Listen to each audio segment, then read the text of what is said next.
everyone, so this is the first episode of our series called #Better for Every Child. So for this episode, we are going to talk about accommodating individual differences focusing on learning disabilities. So umpisahan muna natin discussion na to sa topic na diversity. Ano nga ba ang definition nito at bakit importante siya pag pinag-uusapan ang learning disability? According to Queensborough Community College, it is the range of human differences including race, ethnicity, gender, gender identity, sexual orientation, age, social class, disabilities, national origin, and political beliefs. Makikita natin dito na disability is a natural part of diversity. Importante ang diversity dahil students feel safer when they have a diverse education. Hindi lang ito magbe-benefit sa academics nila, magbe-benefit din ito sa ibang domains of development nila katulad ng social and emotional development. Naman tayo sa inclusion. Ano nga ba ang definition ng inclusion? According to UNESCO, it is the process of addressing and responding to the diversity of needs of all learners. Bakit nga ba importante ang inclusion? Because it values diversity and the unique contributions of each student. Mapifeel ang mga bata na safe sila and may sense of belonging. Punta naman tayo sa disability. A disability is any condition of the body or mind that makes it more difficult for the person with the condition to do activities. Pero hindi ibig sabihin nito, hindi na sila makakapag-participate equally. Maraming accommodations and strategies to ensure inclusion. Pero mamaya magpo-focus tayo sa classroom setup. May iba't ibang types ng disabilities: physical, visual, hearing, mental health, intellectual, at learning disability. Pero ngayon, magpo-focus tayo sa learning disability. So now let's talk about what is learning disabilities. Learning disabilities refers to a number of disorders that may affect the learner's acquisition, organization, retention, understanding, or the use of verbal and nonverbal information.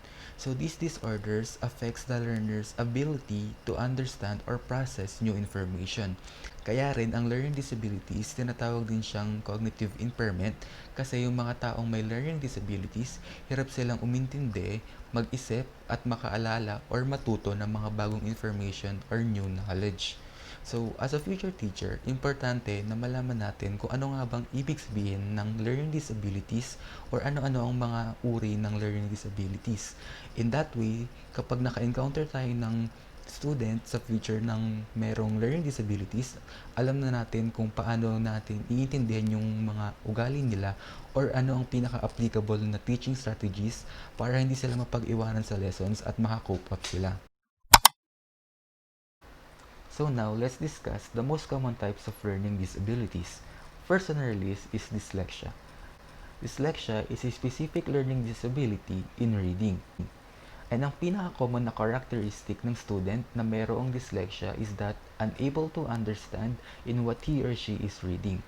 Also, may mga instances din na yung mga letters is hindi nila ma-recognize and hindi nila ma-distinguish kung ano nga ba yung specific sound nito.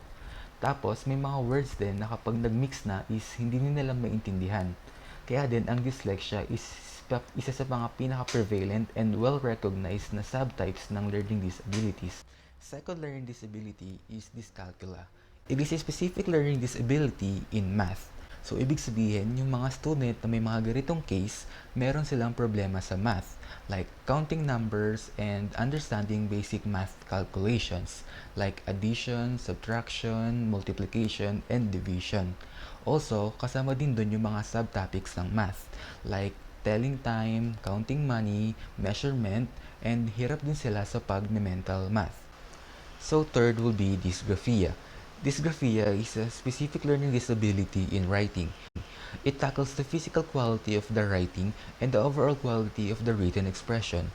So sa physical characteristics, ang student, ang hold niya sa pencil will be tight and will be in an awkward position.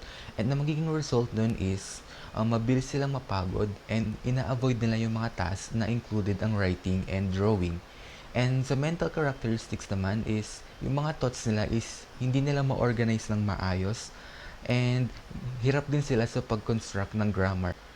So fourth will be the auditory processing deficit. So this term is described as the weakness in ability to use and understand the auditory information. So basically, yung mga students na may ganitong case is hindi talaga nila maiintindihan yung lesson or yung explanation natin hanggat dinideliver natin ito verbally. Also, kahit gano'n man kaganda or kahaba yung explanation, is wala talaga silang maiintindihan hanggat wala tayong pinaprovide na handouts or wala tayong pinapresent sa harap nila na visual aid. Maintindihan siguro natin ang meaning ng UDL at differentiated instruction kung i-apply natin ito sa isang situation. So, may isang dinner party.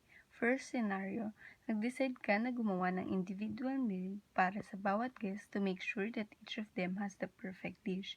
Ito ay tinatawag na differentiated instruction. So, kung titingnan natin ito sa classroom setup, nagbibigay ng options ang teacher pero siya ang nagde-decide kung ano ang ibibigay niya sa students.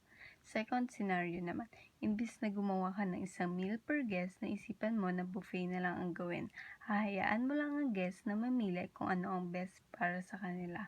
So sa classroom setup, natututunan ng mga students na mag-take ng responsibility para sa kanilang learning. Ano nga ba ang pagkakapareho ng Universal Design for Learning at Differentiated Instruction? Pareho nilang binibigay ang mga individual needs at binibigyan nila ng access ang lahat ng students sa high-quality education. Ngayon, punta naman tayo sa teaching strategies. First, accommodation. Dito binibigay ng teacher ang same support sa students with or without disabilities to achieve the same goals. So the next teaching strategy is called the jigsaw approach. Jigsaw approach is a cooperative learning. In this method, student is seen as a piece of a large jigsaw puzzle. And yung jigsaw puzzle na yun, sinisimbolize niya yung classroom. So every student sa jigsaw approach is important kasi bawat isa mayroong designated task na kailangan nilang i-fulfill para ma-reach ng group yung pinaka-goal nila, which is to get good grades or to learn. Ang great example nito is role play. 'Di ba sa role play, hindi lang naman puro actors yung kailangan. Meron ding director, script writers, for costumes, for props. So, ang benefit nito sa mga students is that matututo silang mag-contribute ng mga knowledge nila and matututo silang makipag-collaborate and matututo din silang makinig sa kapwa nila estudyante. Ang benefit naman ito sa mga students na mayroong learning disabilities is that matututo silang mag-focus since every child nga sa jigsaw approach is meron silang task na kailangan nilang gawin. The next teaching strategy is called scaffolding. Scaffolding is an approach in which a more knowledgeable other or in classroom setting the teacher would guide and assist the students so that they will be able to discover new things and develop their skills. So, ang benefit nito is that students will become independent in a way that they can now decide on their own and work on their own. Also, their problem-solving skills will also enhance and they can now think critically. Next is assessment. It is the process of collecting information about the student kasama dito ang mga strengths and weaknesses ng mga students at kung ano ang mga kailangan nilang improve. Lastly ay ang evaluation. Dito, tinitingnan kung na-meet ba ng mga student ang mga learning goals. As future teachers, siguro ang pinakamali natin na magagawa ay i-define ang ating mga students based sa learning disabilities nila. Also, we should learn to respect each one's differences because every one of us has our own strengths and weaknesses. We just need some guidance and hard work for us to transform that weaknesses into one of our strengths. And as a future educator, we should be the one to promote and be an advocate of inclusive education. In that way, we could influence other people and they will be knowledgeable enough to understand and learn that some stigmas about students with learning disabilities is not true. Never underestimate the potential for success of students with learning disability.